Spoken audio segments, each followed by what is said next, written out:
Hey, it's Darren. This is a video review of my latest article. 85% of Big 3 active workers are Tier 2. They need retirement options.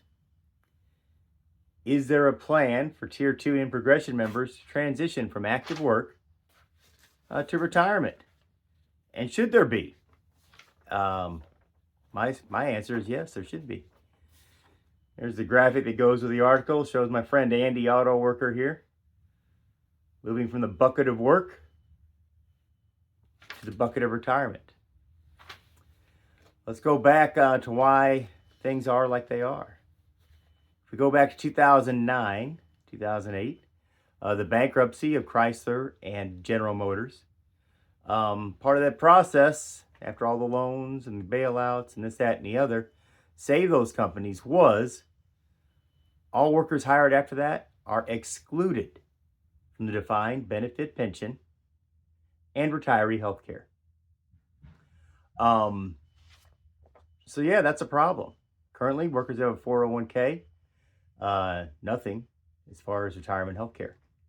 So here's where we are.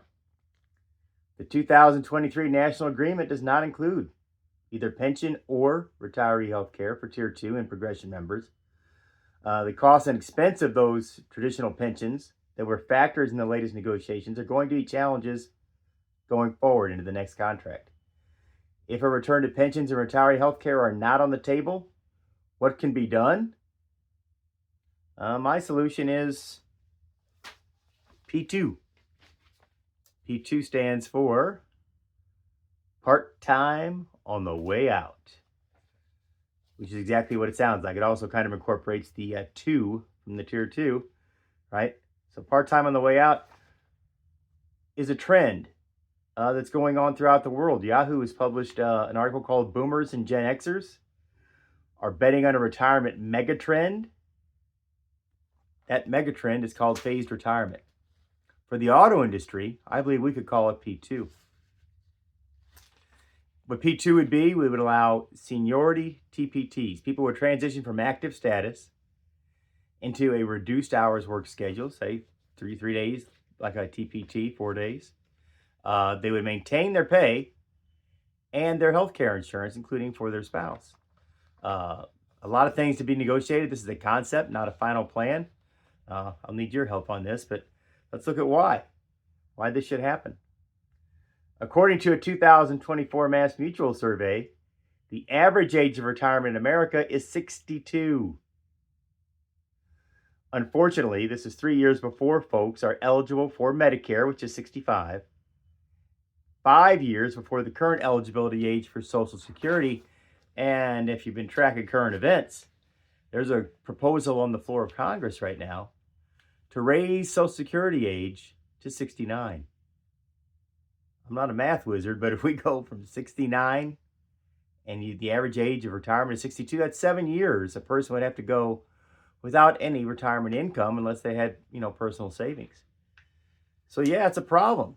And a lot of times people retire at 62, not because they want to, because their health may not allow them to stand for 6 days a week, 8-10 hours a day. They may have someone at home they need to help care for. These are the reasons a phased retirement would be helpful, I believe. That same report by Mass Mutual finds that gradually decreasing hours is the most desired way of retiring for current workers, particularly for Gen X, Millennials, and Gen Z. So this shift is starting with Gen Xers because they're the first generation.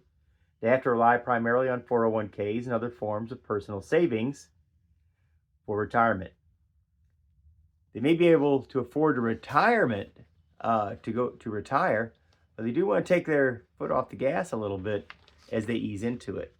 So, which is totally understandable. 7 years is a long time to go without supplemental income. So, if the answer is P2, seniority TPTs, they keep their wages and their health insurance. P2.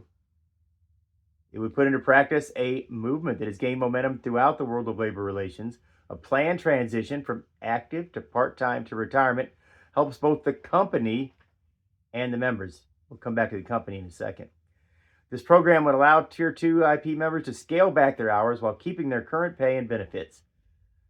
Importantly, this program will work in combination with a retiree healthcare plan if it's negotiated, or a defined benefit pension if it's negotiated. We should try to get those things. I am not saying that should not be on the table. It should definitely be on the table.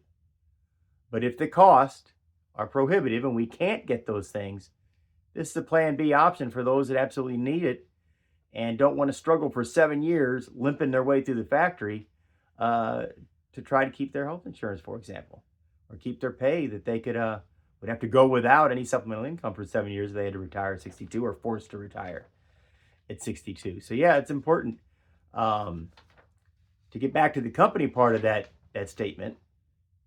It takes two to tango, right? What is in it for the company? Well, there's a lot of articles like this one. Why aren't Americans filling the manufacturing jobs we already have? Right? Manufacturing may have a bit of a stigma. Those of us who work it, I mean, I enjoy my work, quite frankly, but I mean, a lot of people have an impression of a factory that may not reflect what the current status is, and it's hard to hire people. So if we can't get new people, but we can have seniority TPTs, people who have proven they will come to work, have proven they know the culture, they've lived the culture, they know the lifestyle, they know the jobs, they know the type of work. This is a winner for the company. No hiring expenses, and they get somebody who knows the job and will show up for work, right? Because it's an option they have to option into. It's not like we're forcing them into this. So this is something they would want to do. It's important. It'll save the company a lot of money and allows them access to these skills and people that have shown they can do the job. America could see a surge in companies hiring seniors, according to this Newsweek article, and there's a lot of different articles like this. Those emphasize the advantage to the company of having trained, able, and willing workers on their payroll, even on a part-time basis as they transition from active to part-time to retirement. There's a lot of aspects of this program that need to be negotiated. This is a concept. I've been talking with people at my plant in Wentzville about this.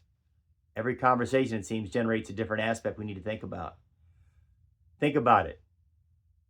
Put your thinking caps on.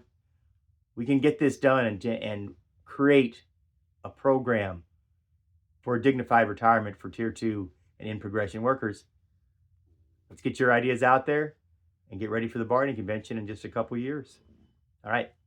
Talk to you later.